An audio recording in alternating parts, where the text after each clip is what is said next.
all of the creatures in the Lord of the Rings, that's all sculpted in clay, and that's the job I wanted. I just want to make great characters. I just want to get better and better. Showcasing your work in a way that provokes an emotional response, that should be part of the goal. What factors contribute to make 3D character creation more challenging? And if that all gets out of hand, then you're kind of feel like you're drowning. What would you have done differently today? My advice to that like younger me would just be, That was a good answer. and that's the big takeaway that's changed how I make portfolio art today. It would be fun for me to like go back and remaster it. Definitely, we should start a petition to get that going. Yeah. I sat down with Jay Hill, who's a 3D character artist working in the video game industry. He's worked on huge AAA titles like Titanfall 2, Evolve, Back 4 Blood, and Apex Legends. We talk about how his passion for art was born and how Jay ultimately transitioned from 2D art to 3D art. We also talk about the various intricacies of 3D character design in games and the day-to-day workflow of a 3D character artist and more. Quick disclosure, I ran into a few technical difficulties during the shoot, nothing major, but some parts of the video might look a little off. Sorry about that. With that said, let's dive into Jay's story.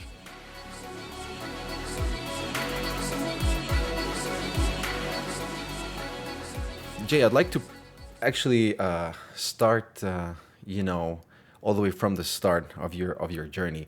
Could you please let me know how you developed a passion for art itself? So from the early days, and then how did it morph from what I believe was 2D at the beginning to 3D now, and what inspired you to specifically pursue a career in character art, in 3D character art?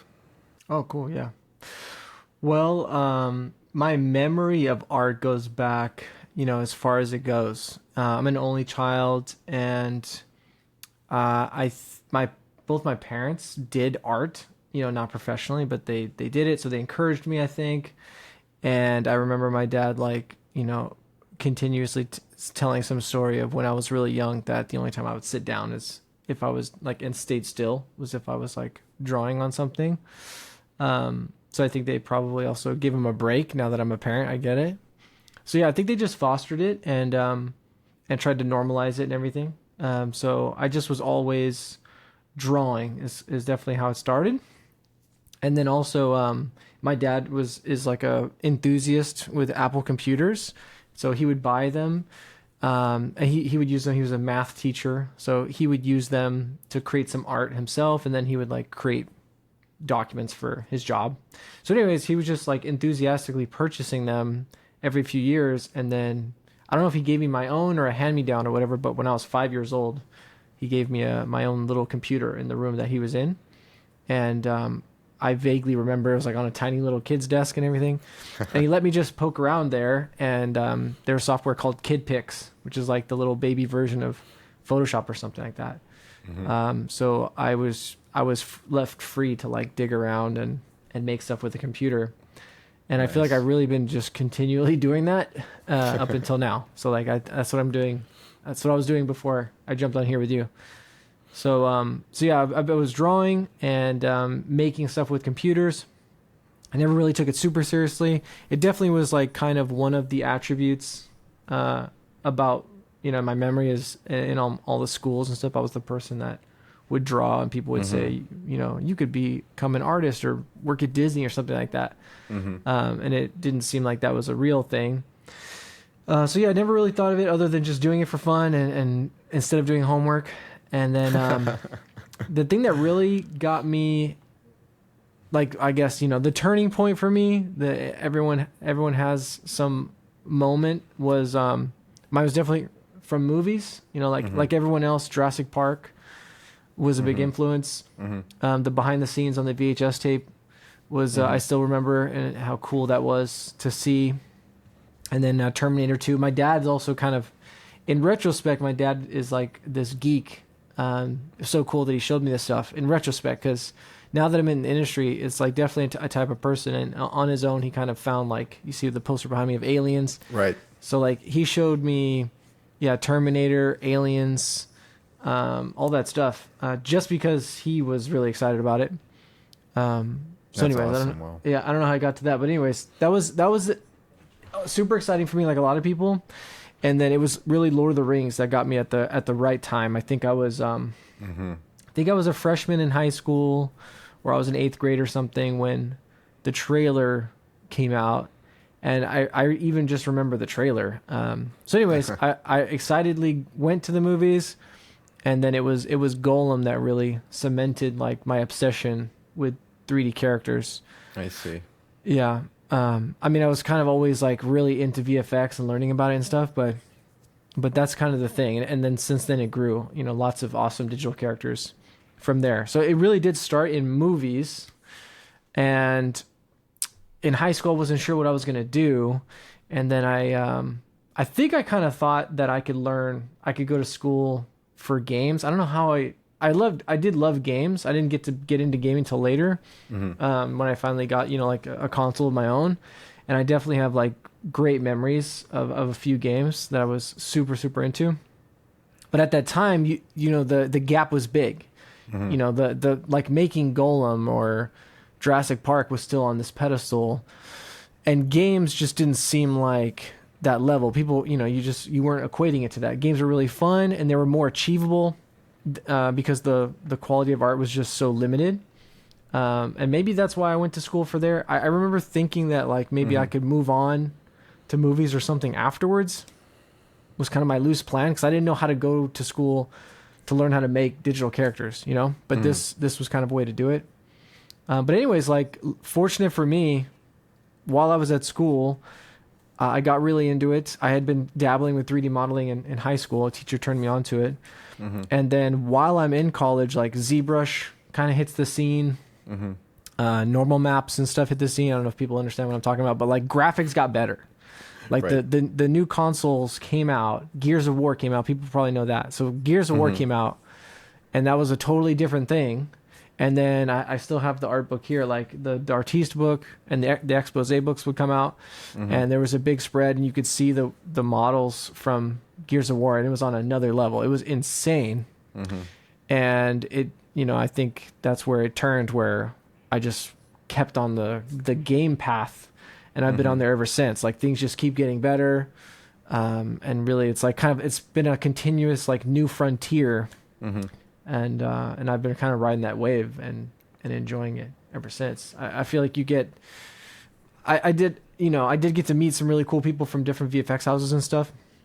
And it's pretty rare to find someone with a great story, or that's someone that still like has affection for it, because it can be tough work, as there's articles written about it now, on how to on what it's like to work on a Marvel movie, for instance.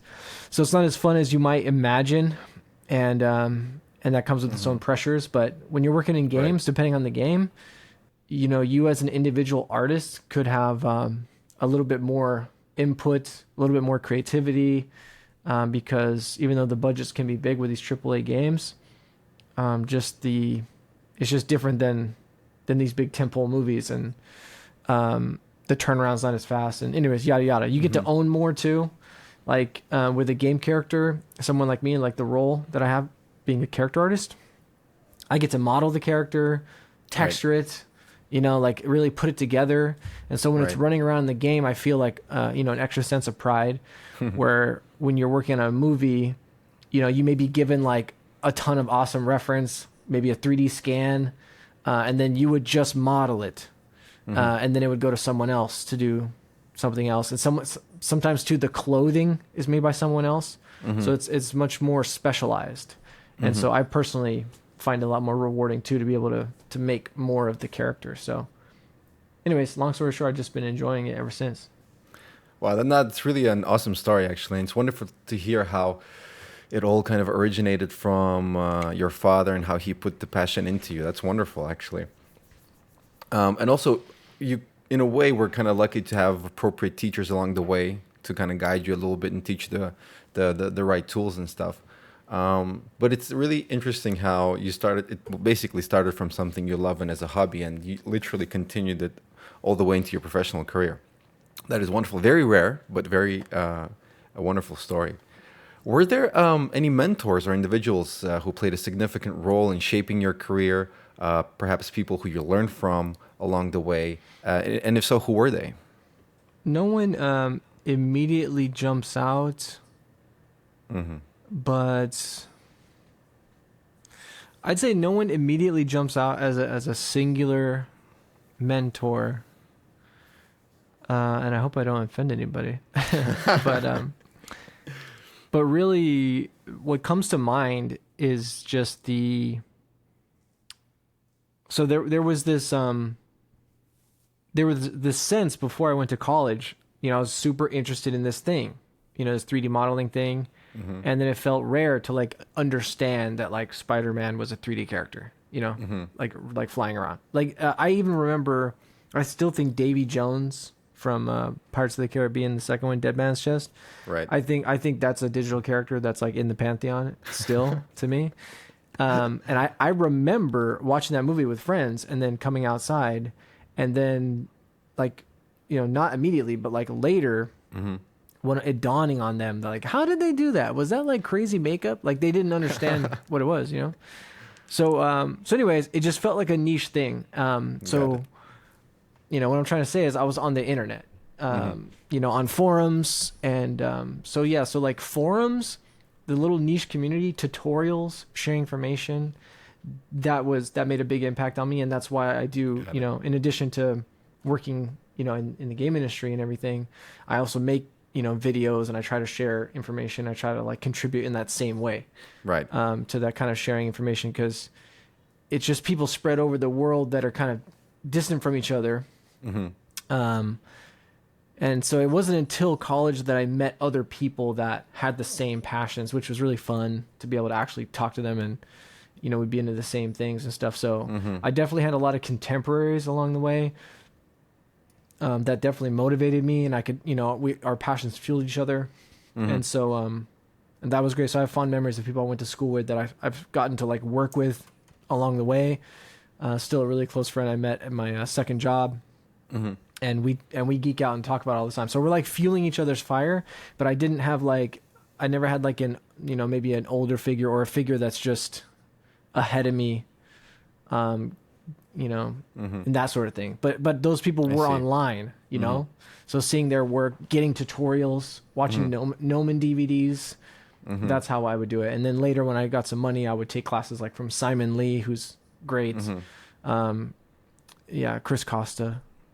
Chris Costa, he's pretty epic for sure. Yeah, epic. So I've taken classes with them and, got to get feedback and ask questions and stuff. So those I consider like kind of teachers or something during the class, but they definitely provided more than just technical stuff. You got to, they talked more about the business too and all kinds of stuff. So yeah, those are great too. That was later on in my career. Yeah, it's basically from kind of your early circle of friends, you were the only one who really got into this kind of industry, right? Yeah, like before college, yeah. Before college, yeah. Okay. Yeah, like all the people I went to like middle school and high school with, yeah. I do think it was probably important that 3D modeling, I don't know who, I think somehow I stumbled onto it first. And I do know that 3D modeling was introduced to me in a class, a drafting class, and then I know my dad bought me like Poser and this program called Carrara 3D. And then he gave me Bryce. I assume he bought it for me. I don't know. So I got these programs. So anyways, I was dabbling with 3D, and there was these older kids, because it was an older brother of a friend. Anyways, like the four of us would like rollerblade, getting into trouble, that kind of thing when we were younger. But we were all interested in 3D. There was something interesting. It's still cool, I think. There's like the meme of like just tumbling around your object for 90% of the time. Like that's still... There's still something about it. And I remember, one of us, like we'd all just be messing around in the room, just hanging out like boys do. And one person would be on the computer and they'd be like, I figured out how to, make a keyboard key with the letter on it. And we're like, well, how'd you do that? That kind of stuff. So I think that still was like an important part, even though that was before, thinking about anything professional. There's just something interesting about it. I'm interested to kind of go back to the day that you mentioned in one of your videos where you decided to go to the GDC conference and showcase your artwork in the hopes of getting hired. And my question is, looking back at your naive self who went to this GDC full of energy and eager to showcase the work to the industry professionals, what would you have done differently today, knowing everything that you know? I mean, I wouldn't, I don't know if I would be able to change much because I think my limit, like my skill level, was the thing that I didn't appreciate, you know? But my advice to that like younger me would just be to, you know, create, because what you're doing you're going to show your work, right? Your portfolio. You're going to show work examples to people that work at jobs. It's like a job fair. And so you're getting feedback, but ultimately, like, you know, the dream is that someone sees your work and they go, hey, this is great. You know, we could really use someone like you. That's what you want. Right. So yeah, you have to kind of stand out from the crowd. So it's the similar things we're doing today in building digital portfolios. You need to stand out from the crowd, and then at the same time, have examples of work that ideally can build enough confidence in the person viewing it that they feel like it's applicable to what they're doing. So, you know, common mistakes are that an artist might make something that they're interested in a way that they're interested in, and it's not applicable. Like the leap to the job they're applying for or that they want is too big. Like that there can't be a leap, you know? I think that's the part of the naivete when you're younger, is you think like, I just need to get a chance, you know, someone just needs to give me a chance. And you really got to roll out the red carpet. Like your work, it should be like, you know, it's almost like they feel like they want you to give them a chance. Like you need to really spell it out, you know, so no one's going to just like, you know, charitably hire you. You got to really like hit them in the face with it. So that should be the goal is, is to make something that, is undeniable.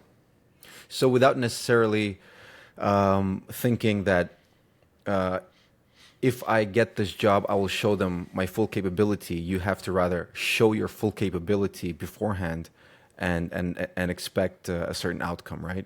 Yeah, exactly. So sometimes maybe it would be better to skip a certain GDC event or whatever it is, polish up your portfolio and go to the next one instead of going with kind of what you have in hopes of, hey, a chance encounter, right? I mean, it might be beneficial to just know that it's a long game that you're playing, and to not like hold out hope that, you know, you're going to hit the jackpot immediately.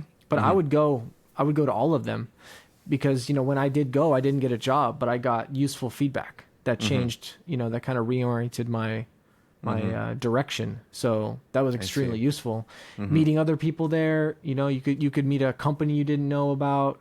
You know, you get a ton of business cards. Anyways, it's useful no matter what. I think the reality check is like, you know, most people don't get hired right away unless you're really like kind of a rock star. But yeah, set the bar higher.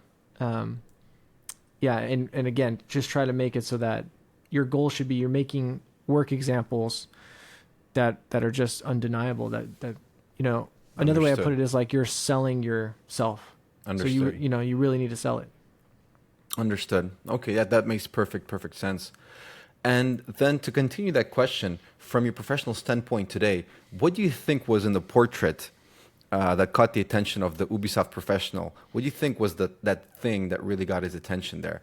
But you mentioned that it's, you know, something that you did quite fast and quite, you know, last minute. I think it was probably a little bit more rendered, even though that it wasn't, you know, a great render or rendered with something difficult. I think it was just kind of like clear. It kind of popped, if you know what I mean. And I think also it had that applicability. I think it was that kind of like macho butch guy with the scar, generic action hero man. And I think that's what made it, you know, probably feel a little bit more like, yeah, that fits in a game art portfolio. You know, the other ones that were more like personally motivated or something didn't have that applicability. It wasn't something that seemed like, yeah, we could use this in our game. You know what I mean? And so even though it wasn't like a game asset or production asset, I think just and that's the big takeaway that's changed how I make portfolio art today. Right. It's really the final result that they're looking at, which is actually an image. You know, I'm doing 3D models, but what someone's looking at the end is an image. Yeah. So I started to, you know, build more and more skill with just making appealing images, just making images, because that's essentially like your marketing. So it became more all inclusive, and I think the better you can make that final presentation, that first impression from the viewer, then the higher chances that you would have for them to draw in and actually like appreciate it or think about it for more than 2 seconds. I see. Yeah, I would imagine it was quite like a bittersweet moment. At the same time, you learned a lot, but on the other hand, you're probably expected to get hired. But in any case, it was a great experience, I'm sure. Yeah, in hindsight, it was good. Yeah, obviously. You know, I would like to talk about a little of your interest in sculpting. I believe you have an early interest in sculpting, if I'm not mistaken. Because you mentioned that you wanted to work in ILM and Weta Workshop. And I just want to kind of dig into that and where did that interest come from and whether you do sculpt or if you sculpt today. And ultimately, again, what steered you from that towards 3D art? Yeah, totally. So as my obsession grew and like kind of my dreams started to get formed, right? You know, if you think about like the dinosaurs in Jurassic Park, the Predator, and all of the creatures in the Lord of the Rings, that's all sculpted in clay. And that's the job I wanted, is the person that makes the characters. And then that job evolved to digital sculpting. So even now, like, you know, if we're talking about the first 3 Lord of the Rings movies, everything's sculpted in clay. And then after that, it's not sculpted in clay. Like they didn't sculpt Smog the dragon in clay. They did it in Mudbox actually. Okay. But they did it digitally. So that's it. It's just like the tool changed. If it weren't for ZBrush, I see. I would be doing clay, but yeah, ZBrush has a lot of advantages too. So yeah, I definitely really am interested in sculpting. I do it to some degree on a daily basis. I wouldn't say like I'm super strong compared to other people that really specialize in that. But yeah, sculpting's definitely just a part of what I do. I use ZBrush a lot. Understood. So basically, it was really just the improvement of technology that kind of you understood that I don't need to use clay. I need to use ZBrush from now on. Okay, that's really interesting. I'd like to touch a little bit about your portfolio and most specifically your work with Hanza. I don't believe I found any sort of in-depth video about it. Perhaps I missed it, but I just want to dig a little deeper into that because I believe it played a pivotal role in propelling your career and putting you on the map from what you say. And I think so too because it is a wonderful piece of work. Could you reflect on the significance of this art piece through your journey?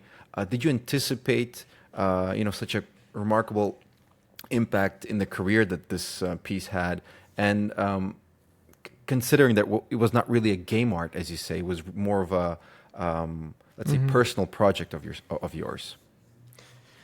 Yeah, no, definitely didn't foresee that. So when I began that project, the goal was to get hired with my friends at Blizzard. You know, I had friends there, and then anytime we'd hang out, right, there, you know, as you do with your friends, it was like, man, you know, it'd be cool if you came over here. Like, there's this position. Yeah. But for whatever reason, you know, I wasn't a shoo-in. And, you know, and as much as you'd like to think like, oh, I know these guys, maybe they can just get me in, you know, it doesn't work like that. Yeah. And so I had kind of a lull in between studio jobs. It was when I was leaving my first stint at Turtle Rock Studios and I was going to Respawn Entertainment. And I had 2 weeks off in between. So anyways, I either picked it up to finish it or whatever, but I did the bulk of the work in that time. I even went on Twitch a little bit. And some people that I worked with would come on to hang out and chat. And so I worked on it through there. I finished it and I added to my portfolio, and that was it. I mean, I was already moving to Respawn, you know, and I felt the ship had sailed. But anyways, yeah, more than I ever hoped happened, because it struck a chord, I guess, and this company, or this now I'm blanking on it, but this big blog, Kotaku.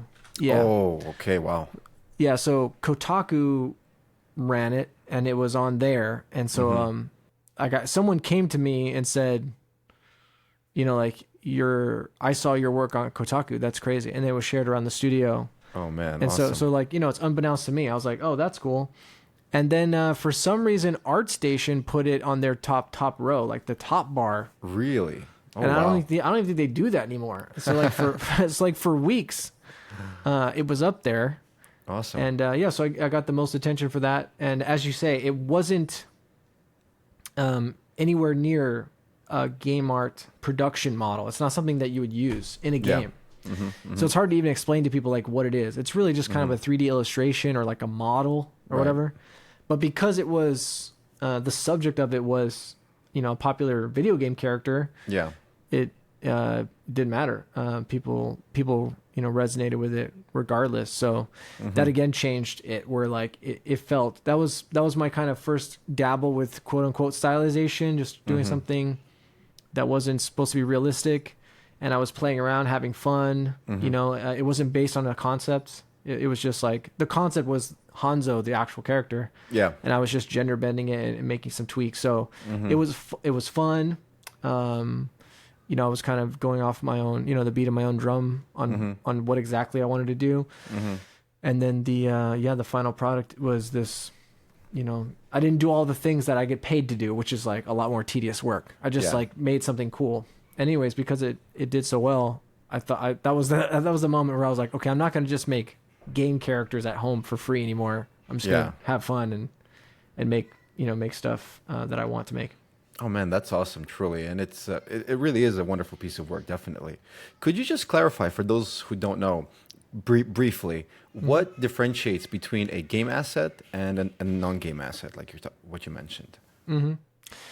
So yeah, I mean, the real crux of it is just like in a video game, like, so, we'll just compare it like with, okay, so in a digital character for like a movie like Golem, like we were talking about, from at the time, and they had crazy machines at the time, it would take 8 minutes to render one frame. Oh my. And to, like, you know, this 24 frames a second is a movie. In games, you're rendering it 60 times in 1 second. Wow. Or 30 times in 1 second. So it's a huge difference. So to make game characters, the trick is like using all these things. Like, you know, you're making it much lower polygon count. So in the Hanza case, like, I'm not even tracking polygons. I don't care what it is. It's like hundreds of thousands. I don't care. It also has to deform. So that's true of a digital character like Golem, and game characters. If you put a skeleton inside and it moves around, it has to like bend in the right way.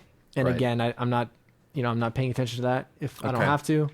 And then the hair is a huge thing with game characters because of the limitations I was talking about. You have to do all kinds of weird tricks to try and make hair that looks okay. And I used actual fiber hair because it looked awesome.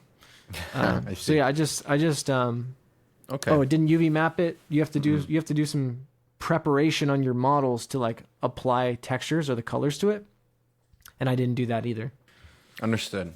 Yeah. Understood. So it's more of an art piece rather than a character that you could take in game and animate and put in various environments and stuff like that. Okay. 1000%.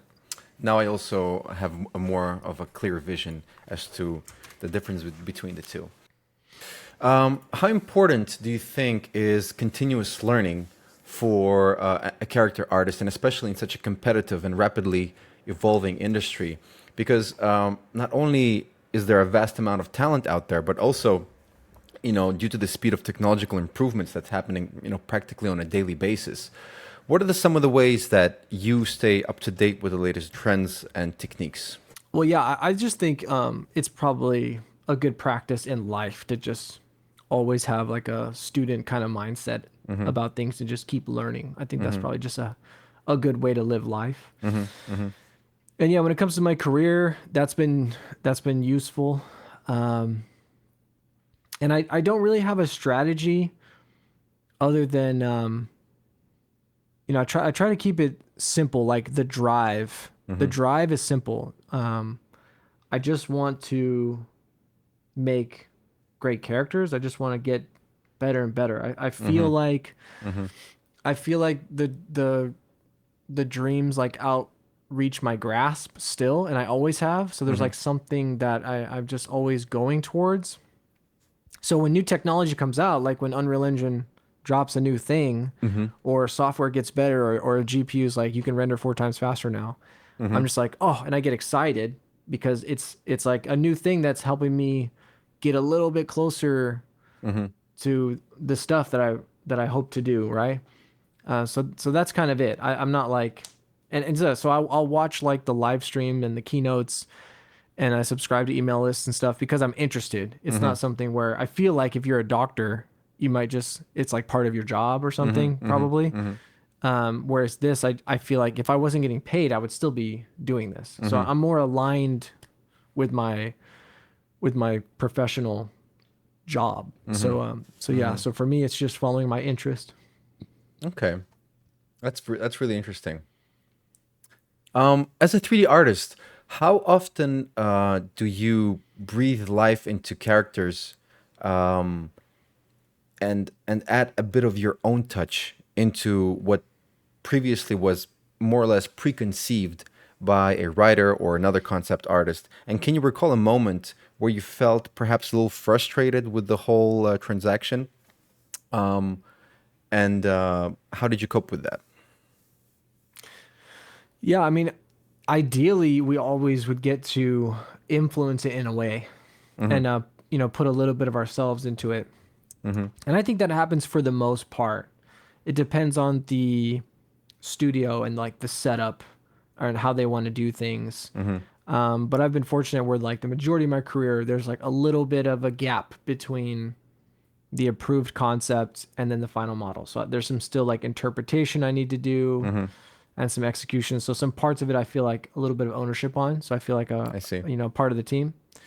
But yeah, a frustrating thing would just be like limited creativity and they're really spelling it out, and so yeah, it feels like a drag. Mm-hmm. Mm-hmm. It feels Mm-hmm. more like work. But yeah, again, the outlet, like how I would cope is just at night then working on something the opposite Mm-hmm. and doing the things I would want to do. I see. So if I was doing something boring or like very restrictive, then for a personal project, I would try to be having fun doing Mm-hmm. something big and bold or something like that. That's an interesting way of coping with let's say everyday stress from from uh, from work. That's really cool. But when you, for example, receive a project that originates from a vision of a concept artist or a writer, could you delve into your typical workflow process after that when you get a certain task to do? How do you immerse yourself into kind of their idea, into their creative vision, and breathe kind of your little life into the character, while also infusing it kind of with your own not only artistic twist, but also to get self satisfaction from your own Mm-hmm. artistic twist while making this character. Mm-hmm. Yeah, so when a concept artist, like when I get a piece of concept art and like they give you your job, like make this character, Mm-hmm. you have like about 2 months to make it. And so you're more or less on your own. Mm-hmm. But I would seek out, the concept artist and I would chat with them. Mm-hmm. Anytime I would have a question in the process, I would go over to like, what were you thinking here? Or like, oh, I'm thinking about using this buckle instead. And you kind of get a sense from them I see. whether or not it was important to the Mm-hmm. design. And then also, I get a lot of satisfaction from, and I think everybody, who has their role would feel similar from their own perspective. Mm-hmm. But for me, I feel like my role is making the character that is in the game. Like to me, I have this sense of like this is the real thing, though. Mm-hmm. Mm-hmm. I see. Like almost like if someone did, like someone else does the blueprints, but I built the house. I see. I And again, see. like maybe I didn't maybe I didn't make a bunch of decisions, but like I made the house. I So see. when people are in that house, I feel kind of like a pride of like, yeah, I made the house, you know? I fully So understand. so even if it's small things, it's just like, I it's my job to make the leather feel like leather, and the character to feel like it's in a world and that it can give a Mm-hmm. performance. And so Mm-hmm. when I see it moving around in the game, I feel a sense of ownership on that, even though I don't typically get Mm-hmm. to make big decisions like, generally like, what, big things like they would earlier on, like the Mm-hmm. gender or like the hairstyle or the Mm-hmm. age or whatever like that. Mm-hmm. So when it comes to me, it's small things, but also I feel like I am building the thing that's actually in the game and on the disc and running around. Yeah, no, And for so sure. that's what I feel satisfaction from. And that makes perfect sense. I fully understand now what you're trying to say. But were there moments where you could give your idea and they perhaps accepted it, or you rather not do Yeah. that? Oh no, I would love to do that. Yeah. Um, Sometimes early on, and now on the project I'm on now, I get a lot more influence, which is cool. Mm-hmm. I've been at the studio for a long time, and my role's grown over time. Mm-hmm. Um, but like early on, it could be discussion. Mm-hmm. Um, so like before the concept artist is finished, for instance, Mm-hmm. or maybe the concept artist does several versions and iterations, and then so you're kind of weighing in to help Mm-hmm. steer the ship. That's Mm-hmm. one way.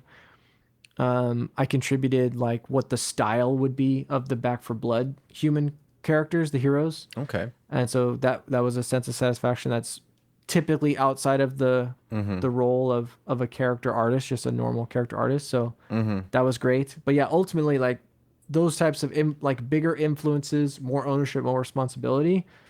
That's stuff I'm interested in, and that is kind of on the path. I would assume the longer that I do this, Mm-hmm. the better I get at it. Mm-hmm. The more examples like I've proven that I can help and contribute in that way. That is what I care about, is being able to make like the best characters possible Mm-hmm. and any way I can. So like growing outside of just doing the model is I exciting. see. Okay, that's cool. You mentioned there the project that you're working on now. Is there anything you can say? Are you at liberty to speak about it? No, I can't No? All say right. anything about it. It's something exciting, I believe, right? Yeah, Then hopefully. we'll wait and see. No problem. Yeah. Um, you also mentioned that back when you were working with, I believe it was Evolve. Yes, you worked on a real 3D collectible for Slim. Yeah. But unfortunately, that kind of didn't pan out, and you were quite excited about that project. Yeah. So, did you manage to snatch a mock-up or anything like that, or generally, how do you feel? After such a large, scale of work was done with a real 3D sculpt, and then eventually didn't end up kind of coming to life. Yeah, no, definitely a bummer. There was an image that it would be cool to find, but it never existed as a physical object. Never. Okay. Yeah, it was just a mock-up. Oh man. Yeah, so it is a bummer. I would have loved to have that. That would be a treasured item back here if I had it. Yeah, for sure. Oh, could you actually quickly say what is back there? Are those your sculpts that you created, or? No, these are collected from artists that I like, Okay, and then cool. there's an anatomy model back there too, which is just an anatomy model. But yeah, there's a Awesome. Grassetti here, and let's see, Dominic Quick. That one's a collaboration with Oakley.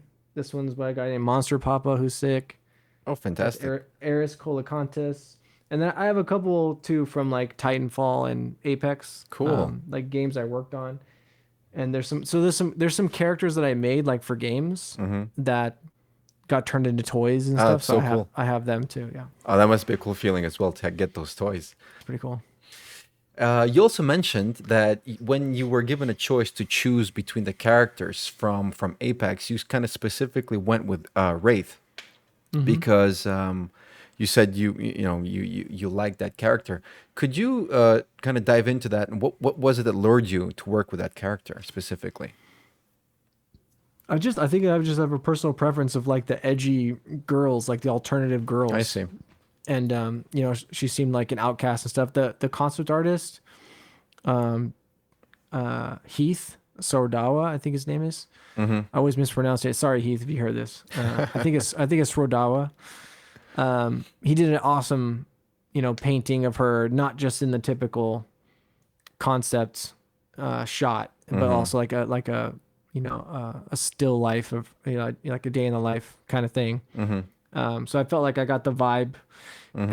and yeah, that's just kind of like what I would do for fun, and that's kind of how Cool. that's probably it was just intuitive. I saw it and I was like, I would do this for free. I Mm-hmm. want to do this one, you know. And you probably it doesn't feel like work, I guess, when you do something that is, not only that you like, but it's super fun to do as well. I would assume. Yeah, if it's something that you would choose, that's great. That doesn't happen often. Mm-hmm. Yeah. So that definitely makes things easier. But then it can turn into stress. You could put stress on yourself then, because now it's like you chose it, and then you think it's cool, and now you're trying to live up to your own expectations. Mm-hmm. So it is all the mind games are part of it, because sometimes getting an assignment that you don't care that much about, it gives you a bit of detachment Mm-hmm. that can be useful, Yeah. that you're just like, I'll make this character, and I'll make this in a way you think is cool, so you're not like tied up into it. But if you have personal interest in it, then you can put it on a pedestal yourself. No, for sure. Absolutely. What factors contribute specifically to make 3D character creation more challenging? Because you mentioned in the creation of the orc in one of your from your personal work that it was one of the most difficult projects that you undertook personally. Could you kind of elaborate on that? What are the reasons behind the difficulty levels to somebody who doesn't really understand the depths of 3D art, and what really made the whole process feel a little bit overwhelming, as you mentioned? Hmm. I mean, it's a huge sliding scale. um I think, to try to put it simply, Mm-hmm. characters can range in complexity of design and complexity of the like authorship. Mm-hmm. How many things there are, and how much pixels you're using, Mm-hmm. how much polygons you're using, and that can get out of hand. And if that all gets out of hand, then you're kind of feel like you're drowning, Mm-hmm. and it could slow down your machine, so it causes lots of problems that way. I see. Where now all of a sudden it's like hard to do anything. Mm-hmm. And then also, if you're doing a design you're not comfortable with, you have to kind of rise to the occasion there, and that also feels uncomfortable. I see. And then yeah, so for some characters, they could just have lots of items on the costume, and that's Mm-hmm. just you have to do a lot of little Okay. things. So it's a lot of things can contribute uh, Mm-hmm. to it. But yeah, in that particular one, I think it was probably a mixture of making a lot of things I hadn't made before, and doing a workflow that I hadn't done before. Mm-hmm. And it involved a lot of high resolution stuff. So it was slow going too. So, Okay. and that tests your patience too. I see. So, but with the general public still wouldn't be able to see kind of or feel the difference between something like the orc and then something that looks like the orc but took less time to make. Am I correct? It would be hard to find. I think if you compared things, like apples to apples, maybe Mm-hmm. they would be able to. Okay. But but a belief that I hold that isn't, I don't think, considered as much as it should be, and something I preach a lot to other people, and try to show in the other videos I make, is that, similar to when people go to see movies. Mm-hmm. It doesn't matter. Like, the thing that matters is that emotional response that a viewer has, and Mm-hmm. and it's hard to quantify that, and that's not directly correlated Mm-hmm. Mm-hmm. with how long it took or the complexity or anything. Mm-hmm. That has a lot to do with the design, and the final presentation, Mm-hmm. the emotional affectation, like, of the subject. So anyways, I to see. put it simply, you could have a very technically well-made model that took a lot of time, and that's amazing from a technical point of view, that when people see it, they don't feel anything strong, and then Right. it's forgettable to them. Right. And then on the other hand, they could see something that was quote unquote easy to make, Mm-hmm. but really stands out and grabs their attention or makes them feel something strong enough to make it memorable. Mm-hmm. So those things aren't correlated, and I think that's really what viewers respond to. I see. Yeah. Does that grind your gears a little bit? That sometimes, it could be, on both sides of the scale. Not so much. I feel like I think maybe it used to, and I assume it does to other people, and that's why I preach it so hard. I really try to factor that in, like Okay. that, showcasing your work in a way that provokes an emotional response, or trying to do that, like striving for that, that should be part of the goal. Understood. Yeah, like I kind of feel like it's on the other way, it's like doing all this work and then stopping right before the finish line to not really consider how to show it off, like the best way. Like how can we create a presentation where when people see it for the first time, it's memorable, or they feel something Okay. other than like, oh, that's neat. If it can be a little extra, can we do that? Yeah. So anyways, I think that's kind of part of the job in a way. I mean, when it comes to the personal work, like when you're working in production, you're collaborating with other people and you want the end result to be cool, but it's not all on you. People are going to bring it to life. And that's what we're talking about, is bringing characters to life, in addition to their design. Yeah. Okay. Yeah. I see where you're coming from there. Definitely. Definitely. I'd like to touch upon ZBrush, the holy grail, I believe, for the moment of 3D artists. And I'd like to speak to its importance because you mentioned, in your college years, ZBrush kind of wasn't a thing that everybody knew about. And especially, uh, um, you know, from what I understand, only professionals in the industry kind of knew about it. But you did mention that you somehow secretly found out about it with a few of your friends, and that was kind of your secret weapon for the time being until it became mainstream and everything. Uh, how much of a generational shift was ZBrush in your opinion, and how important is ZBrush today? And just generally, um, how did you find out about it? In the first place in the early days. Yeah, so in school, as I mentioned, I think I in the books, like when Gears of War came out, there was books and they also did talks, Mm-hmm. and they showed models and they talked about their process and they talked Mm-hmm. about using ZBrush. I think that's where I first heard about it. Okay. And I mean, their models are insane, and I don't know like exactly the timeline, but yeah, they used it on Pirates of the Caribbean, and ILM started using it, so it was obvious that it was new, and also like everyone's excited about a new software that's cool. You're like, oh wait, there's something cool. Mm-hmm. And the X factor of ZBrush Mm-hmm. is that it's made to use a pen. This like so Mm-hmm. you're not Mm-hmm. modeling with a mouse. Mm-hmm. Before that, you modeled with a mouse, Okay, I see. and you built things like out of Legos. Mm-hmm. And ZBrush was their special sauce is they can they can display so many polygons, which are planes. Yeah. Again, before you're just making vert by vert. That's how you would make everything. Mm-hmm. And then ZBrush comes along and they've got this weird 2.5D thing and yada yada. They can do millions of polygons, and it's a huge factor difference. Mm-hmm.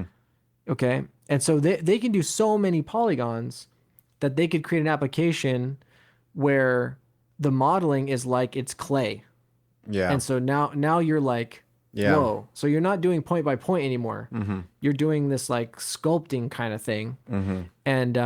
And that's how you would make organic objects. Like things like weapons and vehicles and robots lend themselves to the traditional way of modeling. Yeah. But creatures didn't. I see. And now it's like, oh wow, now you can like sculpt it. And as I said before, then it shifted everything. The whole VFX industry, goes away from clay for the most part, except for like prosthetics on people's faces. Mm-hmm. And then yeah, all of game art, anything. Wow. I mean, ZBrush is used in everything. Like Wow. the list is huge. All of the Marvel movies, Game of Thrones, everything ZBrush is used because Wow. it's the standard for this like quote unquote digital sculpting, and which is crazy to say that that special sauce that they had 15, 20 years ago is still allowing them to have super high resolution meshes that are really fast to work with. You know, everything else like hardware just caught up, but this weird Crazy. 2.5D thing that they're doing is still better than everything, in my opinion. I mean, people use Mudbox, and Mudbox is actual 3D, and that's probably its only like competitor really. So both of them are great, but yeah, digital sculpting in general, to put a whole, put it in a bucket. Wow. That was the big change. Yeah. Wow, that puts ZBrush on really another level from what I understood before. That's very interesting. You also mentioned that CG artists, at least a little earlier, many times use software for purposes that was not intended to be used for. To kind of find ways to do certain things to make stuff easier. And then you mentioned that Substance Painter came out and it really eased your life. It was like a breath of fresh air because it did one thing really well, and that was texturing, right? So my question here is, if you could create your own tool, what would it be? What do you feel is currently lacking to maximize your workflow? Interesting question. Thank you. There's a lot of interesting stuff out there right now, like Substance Painter. I wouldn't change. CAD modeling is an interesting sector, and there's this new thing on the come up called plasticity that I think is super interesting that people could check out if they're into hard surface modeling. But yeah, I still think ZBrush is the thing it does is still great, but the rest of it could be improved. I see. And I use ZBrush almost on a daily basis, but they probably can't get actual light and shadows in there. But damn, if they could, that would be sick. They've got like kind of weird processes in there, but the actual lighting is probably the number one thing. They got real cameras in there now. But yeah, I assume the special sauce that allows them to do super high resolution meshes fast, I assume that's tied to the fact that they can't really render it. I see. They added Redshift, which is a real-time renderer, or kind of real-time, not really, in there now, and that's at its infancy. So hopefully in the future, that's what I would like to do. So there's another program called, is it called Mold 3D? No, 3D Coat. 3D Coat is another software that you can sculpt in, and you can have real light and materials in there. So it's kind of like Substance Painter or Blender, where like you can actually have almost like a game engine while you're working, and that's what I want. That's I assume that's the future. Someone's, like either Blender gets just as good at sculpting as ZBrush, or ZBrush gets an actual renderer. One of those is going to happen. That's interesting. Yeah, to see which one. Yeah, I think you make perfect sense. I think that's the way it's going to go. The question is who's going to be first. Okay, that was very interesting to know. I'd like to kind of shift a little bit the tangent towards AI. I'm sure you were asked a ton of questions on AI, but I'm just interested to kind of know your opinion, and more specifically, the gaming industry is ever evolving with VR and AR. Again, AI is gaining importance in everything. How do you see character art evolving in response to these advances? Is it something that's going to take away or give to the 3D artists of today? I really don't know. I think AR and VR are going to be used more and more for 3D, because they kind of already are. But that was what I thought when I saw the Apple Vision thing. Was with this whole new like quality, yeah, that would be a really cool way to do it. And also the company behind Substance Painter is developing out in the open a program called Modeler, and they have this neat thing that I definitely believe in will be the future, which is it's a software that can go from VR to the traditional monitor, and you can just work on the file either way. And that makes a lot of sense. So that for sure is going to, I think it's just going to keep getting better with modeling. Mm-hmm. With AI, I don't really know exactly what's going to happen, Mm-hmm. and so I'm just going forward the same way I would go forward. I Yeah. can imagine a lot of ways that it would be super useful, Mm-hmm. um, and then I assume people will use it to make stuff instead of people. But how much that'll affect jobs, I don't know. Mm-hmm. Um, so we'll see. I mean, I'm kind of hoping that we're gonna get to be able to improve like a lot of the tedious stuff. People's modelers' dreams are like, UV mapping and Mm-hmm. topology, Mm-hmm. just like cleanup, prep, that kind of Mm-hmm. stuff. It'd be nice to have like a little virtual assistant that just does it for you instantly. So Understood. there's like little qualities of life that would be Yeah. nice, Yeah. but yeah, I don't see it replacing people in the same way that 2D. It really is disruptive in the 2D worlds. Mm-hmm. But even in that, and this take this with a grain of salt because I can't predict the future. Who knows? It's my own Mm-hmm. faith, I guess I have that Mm-hmm. there's always going to be a market for actual human Yeah, artists. I agree. And I agree. Mm-hmm. yeah, could be smaller. I don't Mm-hmm. know, but really, what I think is, you like say there's a world that's 80% Mm-hmm.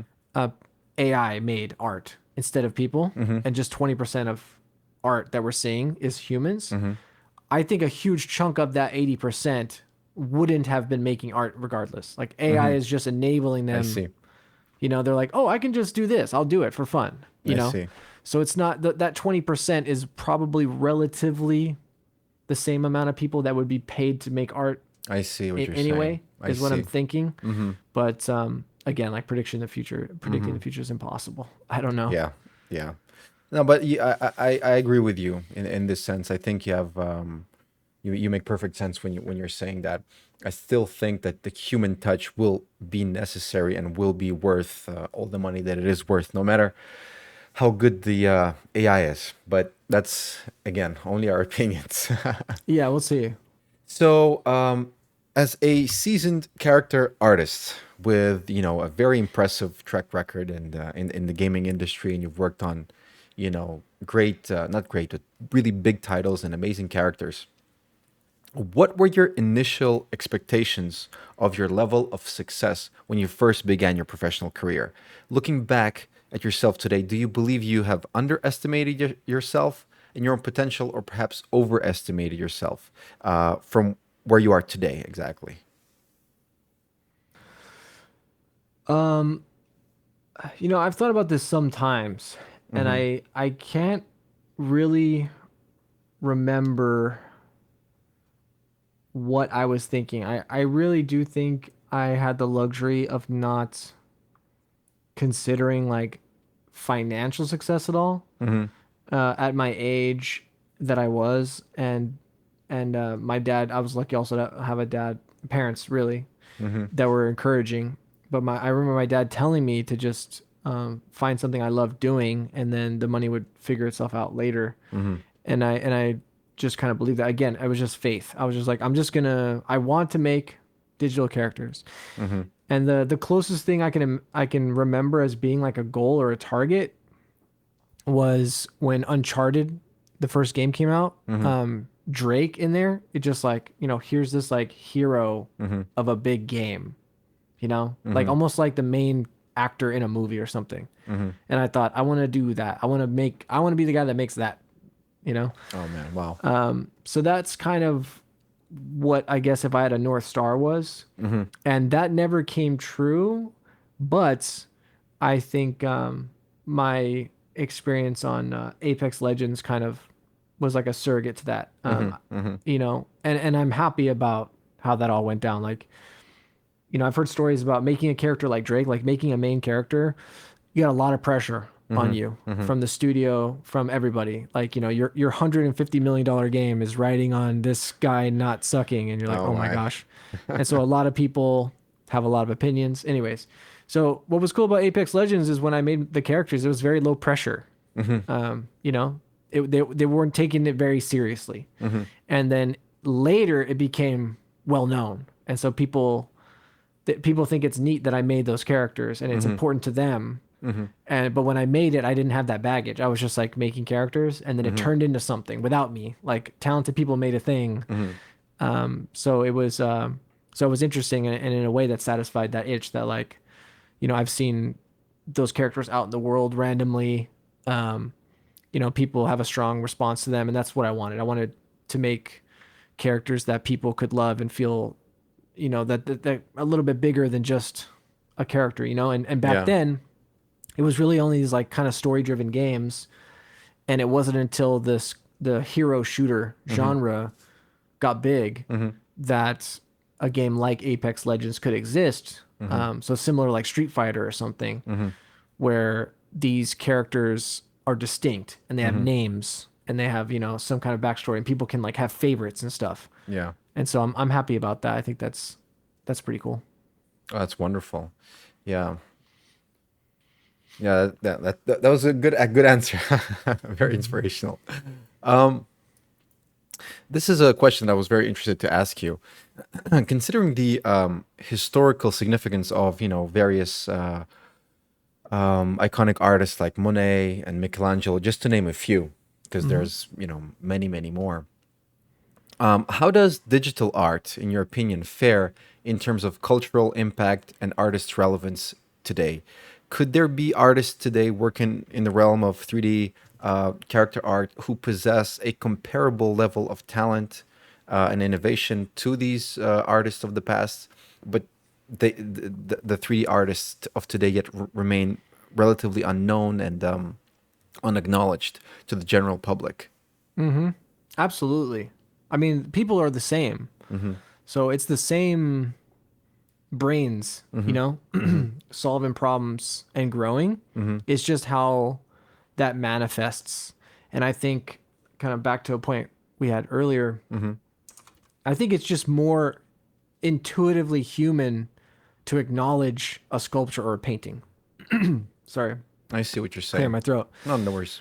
But like even even to put it in basic terms, if I were to show like members at like Thanksgiving, like members of my family, at Thanksgiving, Mm-hmm. a drawing Mm-hmm. versus a 3D render that's elaborate, Yeah. I think they would have more of a visceral response to the drawing. And that's generally like how we see online. Like people, like what are the big accounts on Instagram and TikTok? It's people drawing. It's Right. people painting with a pen, because you understand that as a human. You get it. I see. You're like, it's like a trick. They're like, oh wow, look what that person made. Mm-hmm. But once it gets into 3D and all this software and stuff, you don't understand what they're doing. So you can't appreciate, like a general person can't appreciate Hmm. what's going on. They don't know if the program did it themselves. They don't know, I what the see. person did. They don't know the expertise or whatever. It's not inherent in the work. And I I think see. that's why the classics still stand up. That's why people go, other than the clout of like seeing the Mona Lisa, which is like not that great, I don't think. I But if agree. you go, but if you go see like Bernini sculptures or something, Mm-hmm. then you're like, damn, that's still sick today. You Mm-hmm. get it. Mm-hmm. And then even like my wife, was like, oh, this is cool. And I'm like, marble's like really hard, right? It's like one of the hardest things. And they had to, and then, so I'm like talking your ear off, and just to like, and they had to go get it and drag it. Took Yeah. forever. This thing took 3 years to make with a thing like this. So even, so my appreciation is deeper because I looked into more stuff, but even on the surface level, without knowing anything, I think people get it. It's a big human made of rock. Wow. I can't do that. That's cool. So yeah. I So see. anyways, to try to answer it like in a shorter way. Yeah. I mean, there's some geniuses out there, that are just making stuff that people can't comprehend where the skill is. And I'll put it another way. There's some people out there like Ian Spriggs, like Color Sponge. I mean, Ash Thorpe's kind of a genius too, but people kind of get it. But anyways, Ian Spriggs and Color Sponge, like there's other people, there's probably other people like that. They make work that's so photorealistic that I think people just can't appreciate it. They just think it's a photo. They just think, oh, there's a photo. and then they're gone. And I'm like, Oh my wow, God. yeah, if you don't really understand like what they did to make it, you really Right. can't on the surface level, you Hmm. can't comprehend it because we all have iPhones with cameras now, so it's not a big deal. Oh man. That's so like you know, kind of frustrating in a way, right? At least for me it is because I'm not a 3D game artist, but I understand the level of difficulty that all these characters kind of require. And then when you see a still image, it's just one still image, but technically you can actually rotate the whole thing and look everywhere, you know. So I Hmm. look at that as a, you know, a true masterpiece and a work of art, you know, no, of you know, definitely of the sorts of the, you know, classics that we love and know today. But I understand what you're trying to say, and I guess artists have to just live with that fact for the moment. Yeah, yeah, I think that's fine. I mean, a lot of those artists you mentioned were not famous in their own day. I don't know if Hmm. Monet was. No, they all became, yeah, as you said, after either when they passed Yeah, away or Da yeah. Vinci was pretty well known and respected. He Hmm. worked his way up, Hmm. but obviously not to the level at where he was now. Hmm. Yeah, but he was also like an inventor of things, you know, like there was a Yeah. whole drama. Yeah, well, I see what you're saying. I understand what you're saying. If you had the opportunity to work on an existing franchise or game universe today, which one would you choose and why? Again, if you can answer this question. Yeah, I'm pretty sure I could. Let me see. I mean, if I could today, a franchise. Or Mm. even all time, maybe from any, let's say, any era. My mind keeps going to Overwatch for the contemporary. I Hmm. just think it's, I it was see. really cool when it came out. It's interesting Right. in its own way. I know it's been out for a while, so it's not the same thing, but I still find it interesting. Hmm.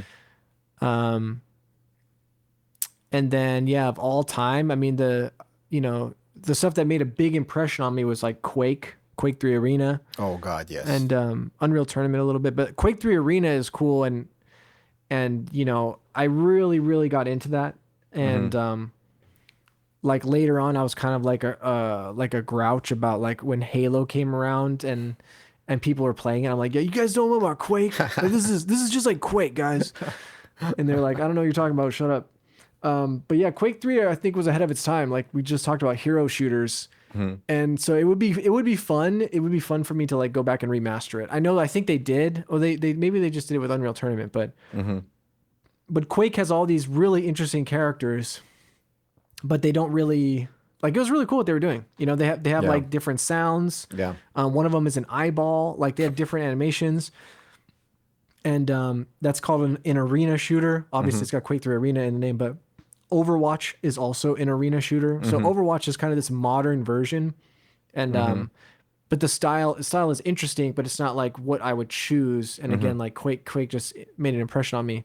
Hmm. So it would be fun to like make the modern, AAA version of something like Quake 3 Arena and like really give everyone the resolution and Hmm. like give them more pomp and circumstance like a Apex and like a Fortnite does with their characters. Oh man, for sure. I would couldn't agree with you more. Definitely, we should start a petition to get that going. Yeah. That would be awesome. That was really interesting to know. And probably, not probably, but and my final question for you today is: as you continue to grow as a character artist, what are some of the personal and professional goals that you set for yourself for the future? Professionally, I want to keep growing as a kind of leader, maybe manager, but just influence on the Hmm. project as a whole Hmm. to be able to help bring the project itself, on the Hmm. highest level possible and deliver Hmm.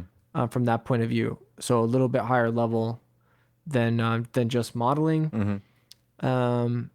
And that's a whole nother skill set, leadership and managing people and working with other departments at a high level, that kind of thing. So uh, I assume when I look at the future of my career, I see more of that.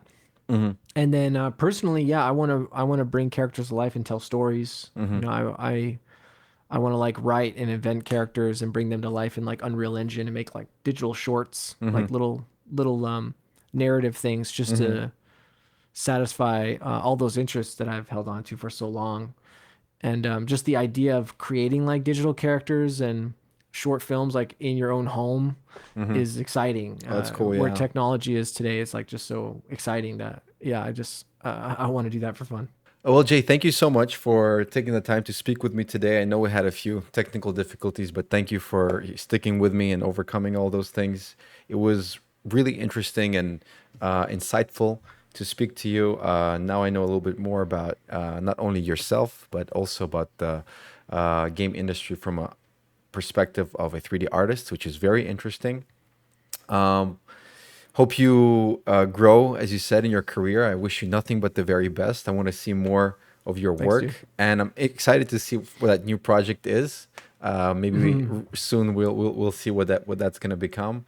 And yeah, generally, all the best to you, and thank you so very much for this interview. Thank you, Gotcha. Appreciate it. It was fun.